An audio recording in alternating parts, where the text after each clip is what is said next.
Au nom du Père et du Fils et du Saint-Esprit, ainsi soit-il.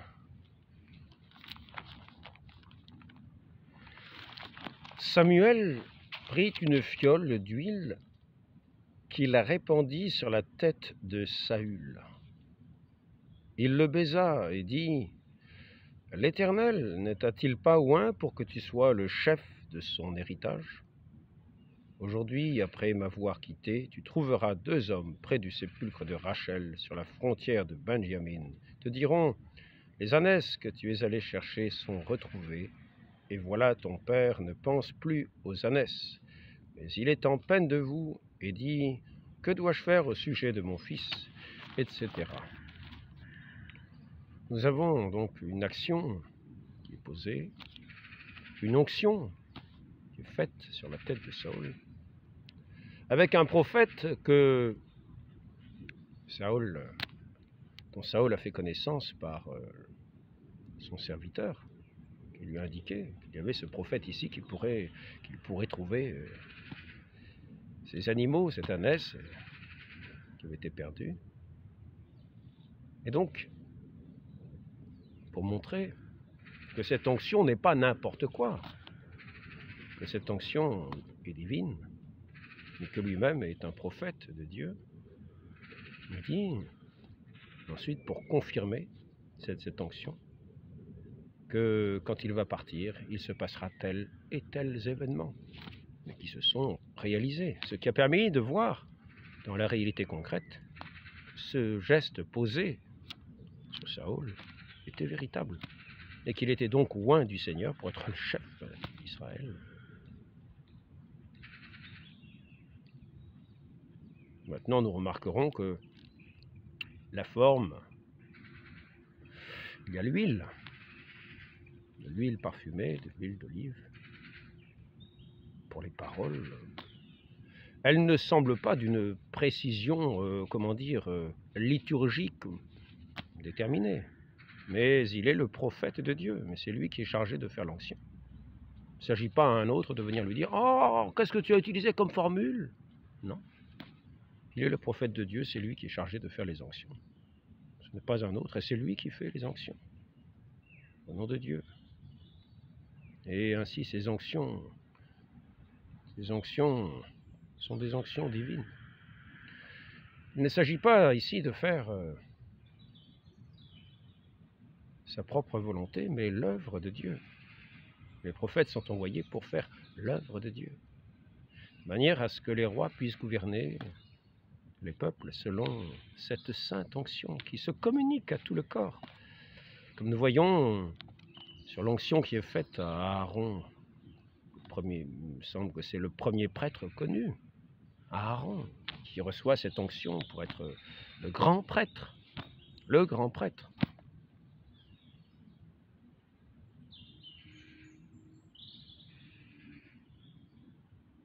Comme Caïphe était le grand prêtre, comme Képhas sera le grand prêtre, la pierre sur laquelle se feront tous ces sacrifices de par l'onction divine. Ce seront ces sacrifices en agréable odeur à Dieu pour le salut du peuple. Et donc, de la même manière, cette onction s'est répandue de la tête sur les cheveux d'Aaron, sur sa barbe et sur ses vêtements, c'est-à-dire sur tout son corps. Sur tout son corps. C'est-à-dire sur tout son corps, dans toutes les actions de la vie. Ce seront des actions faites avec l'onction divine, par cette onction que Dieu fait quand le prophète pose l'huile sur la tête d'un élu. Il y a eu une telle onction sur David, le roi David, afin qu'après Saül, alors que Saül était entré en disgrâce de Dieu par sa désobéissance, c'est le roi David qui est choisi pour être le roi d'Israël. Lève-toi, donne-lui l'onction, c'est lui. Samuel prit la corne d'huile et lui donna l'onction au milieu de ses frères. l'Esprit de l'Éternel saisit David à partir de ce jour-là, et dans la suite, Samuel se leva et s'en alla à Rama.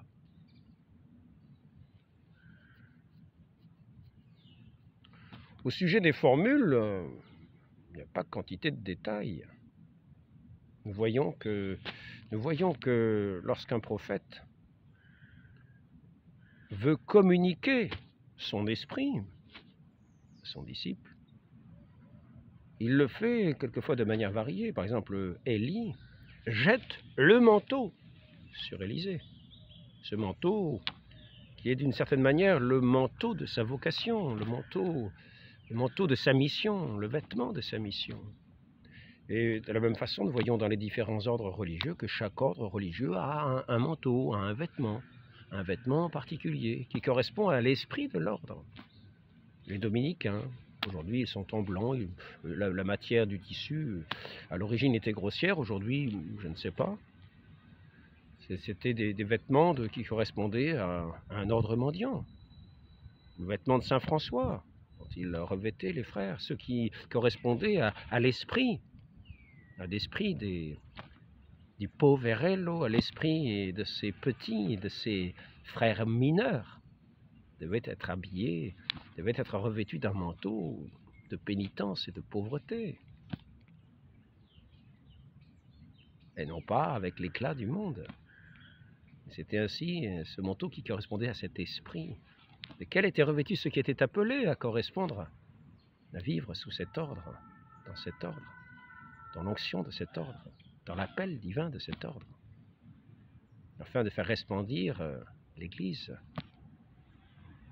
des 1000 dons du Saint-Esprit, des 1000 dons, des 7 dons, des 10 000 dons, des millions de dons, de tous les fruits du Saint-Esprit, de la grâce divine, de la grâce infinie de Dieu, cette grâce qui est la grâce même, qui est l'onction même. Et cette onction, elle n'est pas enfermée dans une formule magique toujours, non? C'est que celui à qui Dieu a donné l'onction, pour avoir en même temps l'autorité, pour être celui qui sacre, nous voyons dans la Bible que la manière de communiquer l'onction est très diverse. Je reprends Élisée. Donne-moi un double esprit. Donne-moi une part le double de ton esprit, quelque chose de ce genre. C'est Élisée qui dit ça à Élie, qui est sur le point de partir. Élie qui lui dit, si tu me vois m'envoler, partir sur ces chars de feu, eh bien, ta prière sera exaucée. Ta prière sera exaucée. Ça ne correspond pas nécessairement à une formule précise ou liturgique très déterminée. Non. Mais par contre, nous savons que cela se réalisera. Nous savons que cela se réalisera si effectivement Élisée voit son maître élevé, partir sur ses chars de feu. Voilà, il aura la double part de son esprit, imaginez. Et ensuite, après ça, nous verrons qu'il a effectivement, lui qui a vu son maître partir ainsi, qu'il l'avait indiqué, il prendra le manteau pour traverser le fleuve et frappera le fleuve de son manteau et traversera à pied sec le fleuve. Cela vérifiera à nouveau qu'il a reçu cette onction, qu'il a reçu cette double part de cet esprit de son maître, d'Élie, qui lui a été accordé de Dieu, parce que Dieu exauce les prières. Dieu exauce les prières de ses serviteurs, Dieu exauce les prières des justes. Et ainsi, l'œuvre d'Élie a pu se poursuivre en Élysée. Maintenant, nous voyons le Christ, qui est loin par excellence. Comment a-t-il reçu l'onction? Il est le Messie. Mais nous avons vu le jour de son baptême, ce Saint-Esprit de Dieu se poser sur lui, reposer au-dessus de lui, et entendu cette voix du Père éternel, du Père céleste, disait, celui-ci est mon Fils bien-aimé, en qui j'ai mis tout mon amour, toute mon onction, tout mon amour, car cet Esprit Saint qui donne l'onction et le Saint-Esprit d'amour de Dieu. C'est une onction qui guérit, c'est une onction qui embaume de toutes les vertus, c'est une onction de joie, c'est une onction de force. C'est l'onction des prophètes, c'est l'onction des rois, dans notre Seigneur, le Messie, le Fils de l'homme. Tout est accompli. Et nous voyons la transfiguration, non seulement Élie, mais Moïse, comme la loi et les prophètes, l'accomplissement.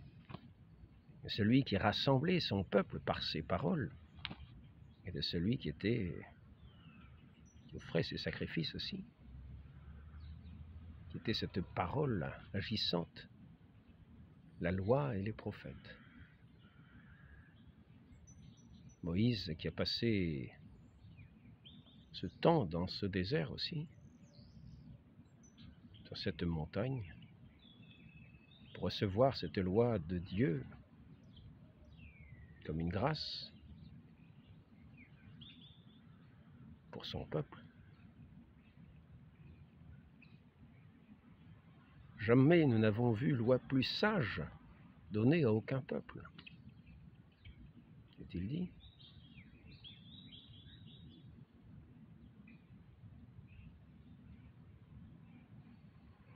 Voyons que ce que Dieu a établi, et particulièrement celui qui tient lieu de nouveau grand prêtre, à la place de Caïphe, le Christ, qui est établi pour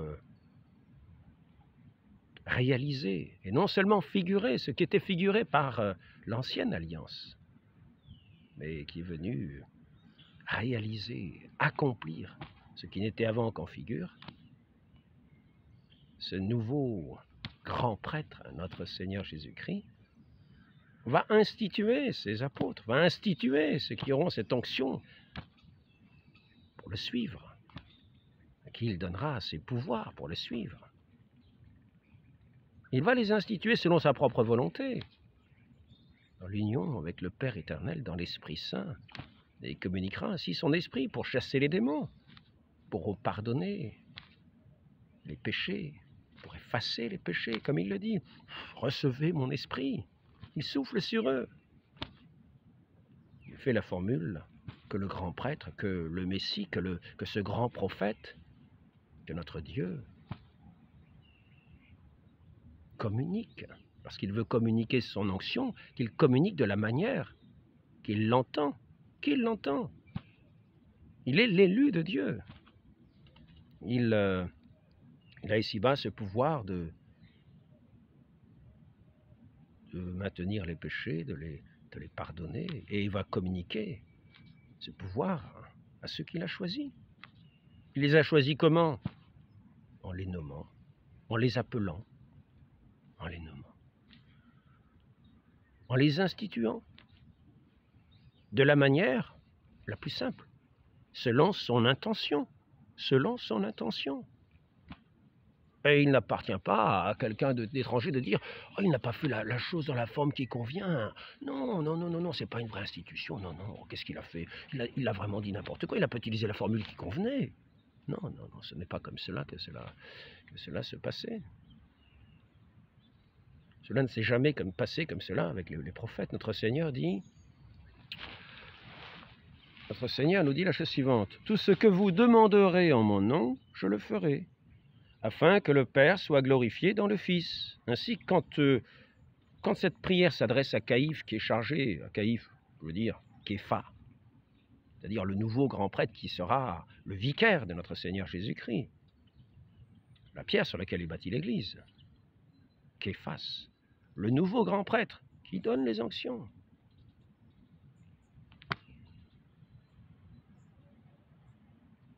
À lui qui sera chargé d'établir son Église, de la faire croître, selon cet Esprit Saint, en instituant les différents ordres, en instituant les prêtres, en instituant les évêques. Eh bien, tout ce que vous demanderez en mon nom, je le ferai.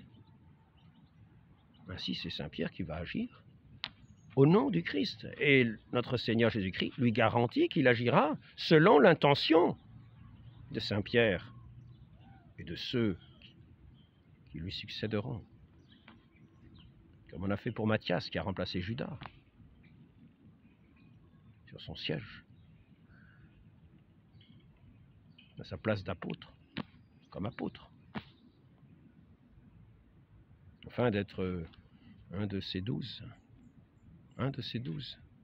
qui s'adresse à l'univers entier, ce nouveau temple de Dieu qui est le temple de l'univers.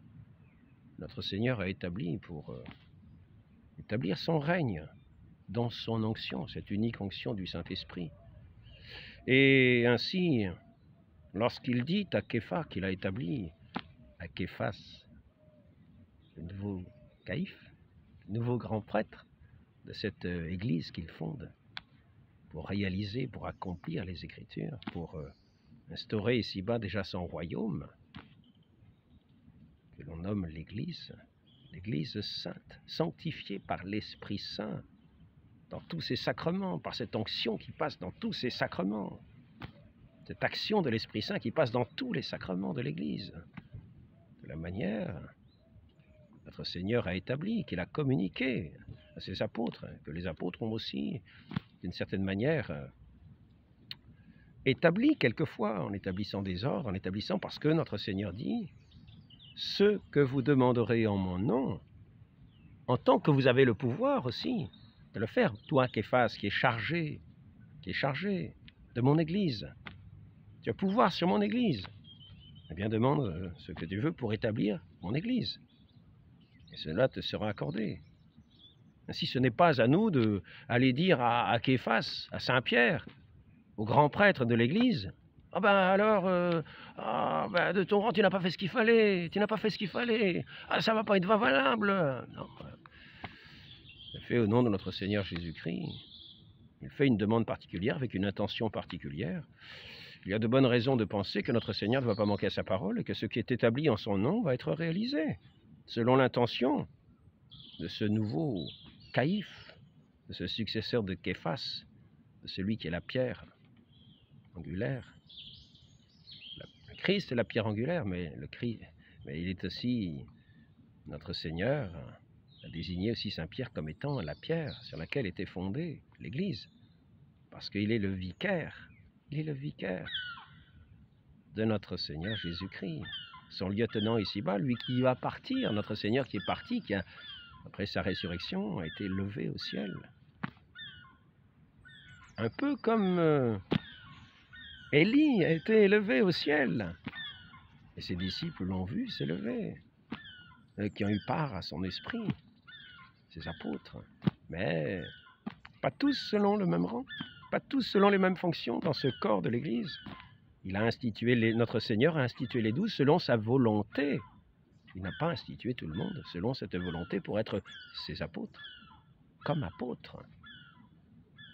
Et les apôtres n'ont pas établi les évêques, n'ont pas établi tout le monde comme évêques. Selon leurs intentions, ils ont établi certaines personnes comme évêques, et d'autres ont été établis comme prêtres, pour offrir les sacrifices, pour, d'une certaine manière, déléguer ce pouvoir sacerdotal qui est plein dans les évêques,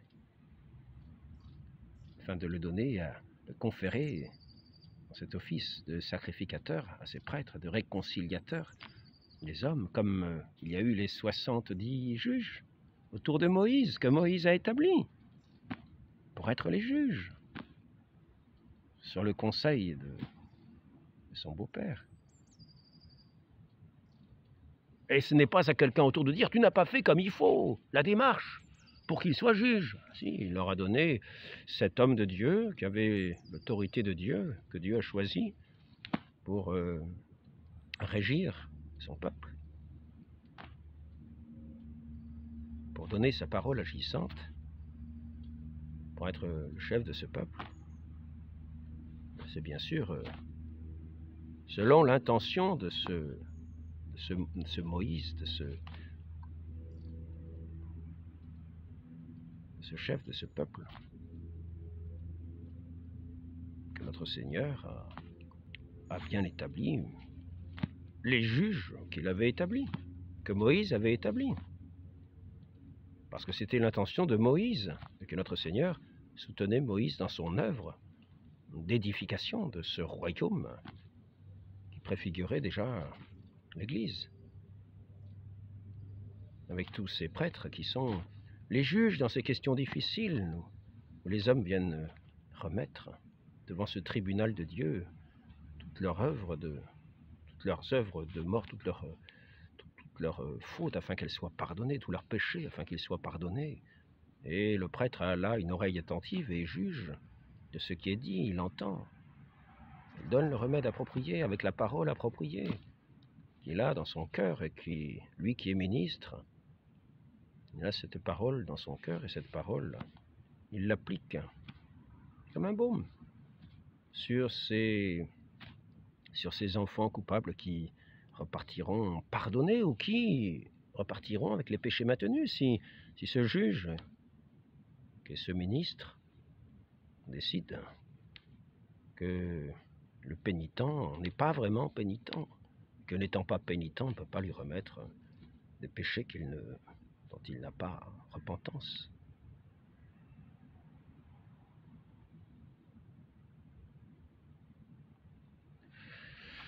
Ainsi, je voulais juste aborder ce sujet-là pour parler de ce que certains vont dire aujourd'hui. Ah, ben alors, vous avez vu, il y a un nouveau rite pour ordonner les évêques maintenant, c'est plus valide. Et ce successeur de Képhas est toujours là. Et c'est toujours lui qui a l'intention de faire ce que le Christ a commandé en bâtissant son Église pour la faire croître.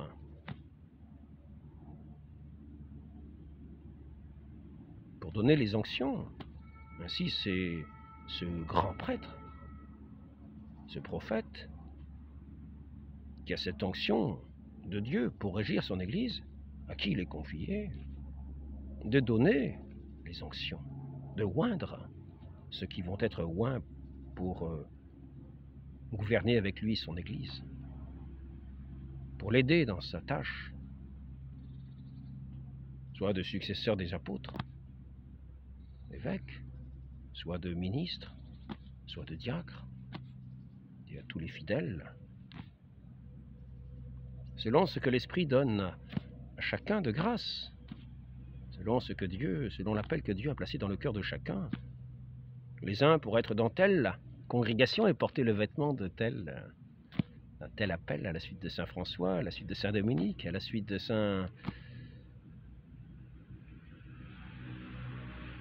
à la suite d'Élie, d'Élisée.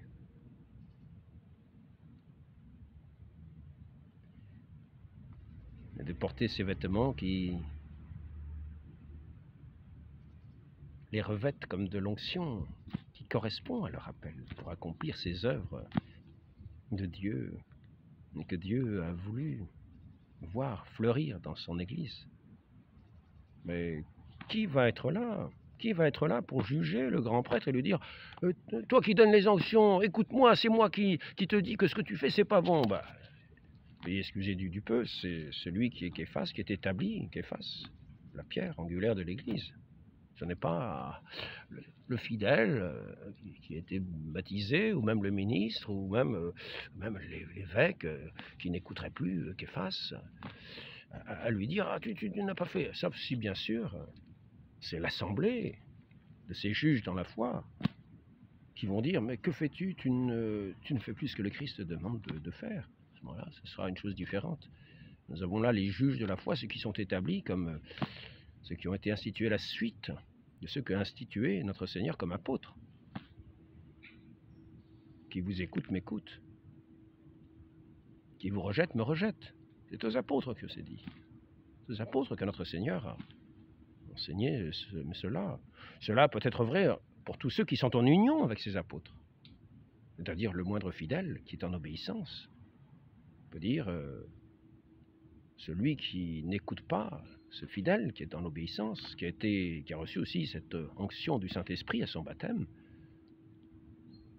tous ceux qui le rejetteront, à lui qui est en union avec son pasteur, dans sa paroisse, à son évêque, dans son diocèse, et au grand prêtre de toute l'Église, pour dire ceux qui le rejettent, rejettent l'Église tout entière, et rejettent le Christ, et rejettent celui que le Christ qui a envoyé le Christ, le Père des Lumières, le Père de ce Fils bien-aimé qu'il a envoyé aux hommes, de ce Messie, de ce oint, afin de oindre l'humanité de ce baume divin du Saint-Esprit. Chacun comme un grand corps, chacun selon sa fonction, comme les membres de ce grand corps, la tête, les membres. Et cette onction qui coule de la tête sur les membres, sur tout le vêtement.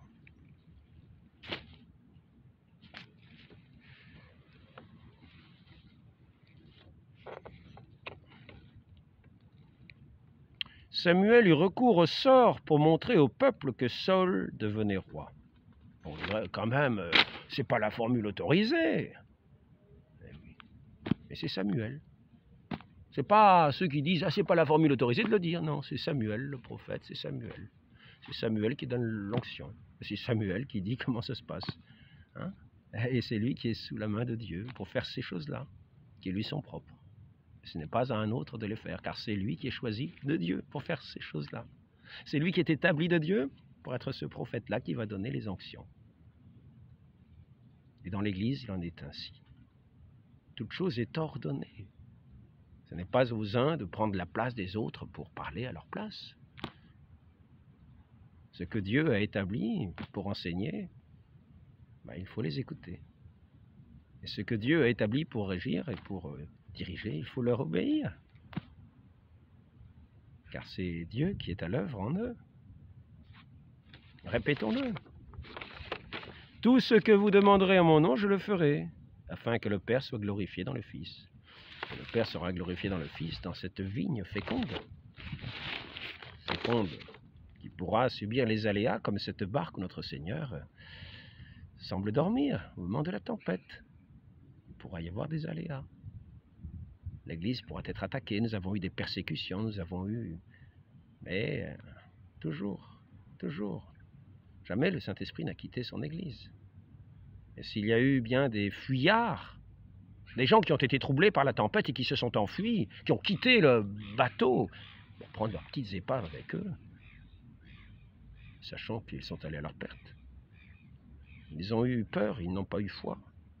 Ils ont manqué de courage parce qu'ils n'avaient pas cette force attachée dans la foi, cette force de cet Esprit Saint qui, dans la foi, donne la force de résister à toutes les tentations, à toutes les séductions qui semblent nous montrer une défaite qui se profile et un anéantissement.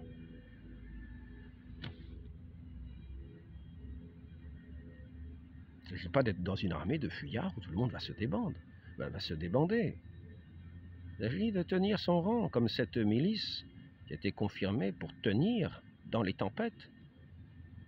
Tenir comme une milice bien ordonnée, bien confiante, qui a foi en son Seigneur et en l'Église, qu'il sait inébranlable. Les vents pourront souffler, et les pluies tomber.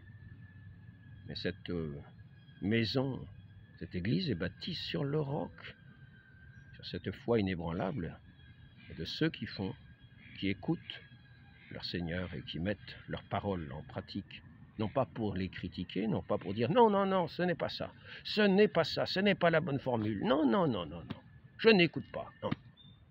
Ce que Dieu établit pour avoir autorité, pour trancher les questions, pour donner l'onction, ce n'est pas à d'autres de contester, ils n'ont aucun pouvoir pour cela. Notre Seigneur donne ses onctions par ses ministres. Par ses ministres, suivant leur rang, sans aller plus haut que le rang, sans empiéter sur le rang du dessus.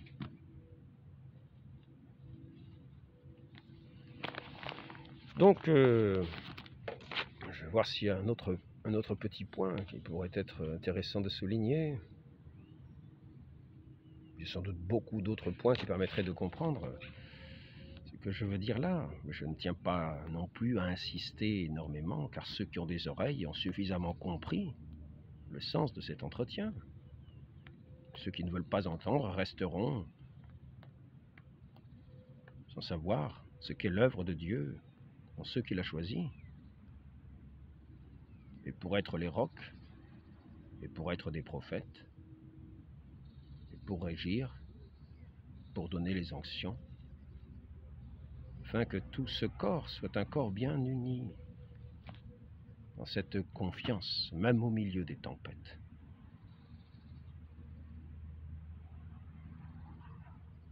Demandons cette grâce à la très sainte Vierge Marie qui a eu cette onction particulière, d'une manière qui n'est pas non plus prévue dans la liturgie. Elle a vu un ange, un messager de Dieu. Elle a écouté ce messager de Dieu. Elle a répondu oui. Et l'onction divine est venue sur elle afin d'enfanter le Fils unique de Dieu. Dieu fait homme dans notre humanité, afin de régner déjà ici-bas dans les cœurs, de racheter l'humanité et de donner cette onction à cette humanité qui était perdue, noyée dans le péché, dans les eaux du péché. Ainsi, la très sainte Vierge Marie a-t-elle reçu cette onction sainte, telle correspondue à la grâce de Dieu, elle qui était pleine de grâce. Demandons-lui d'être à son école, elle qui n'a pas pris la place de Saint Pierre,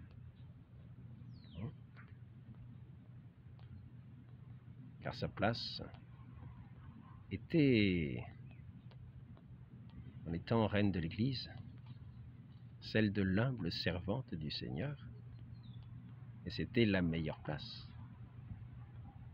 En vouloir une autre était déchoir. Tenons bien notre place. Ne cherchons pas à nous élever, car c'est là que nous chutons. Demandons cette école, demandons de suivre notre mère à son école d'humilité, d'écoute, afin d'être toujours dans cette onction sainte qui nous est communiquée par le canal de l'Église, qui est fondée sur le roc, sur Képhas, celui que Dieu a établi pour être le juge de cette Église, pour être son prophète, son enseignant, pour être aussi celui qui donne les onctions. Ainsi soit-il, au nom du Père et du Fils et du Saint-Esprit, ainsi soit-il.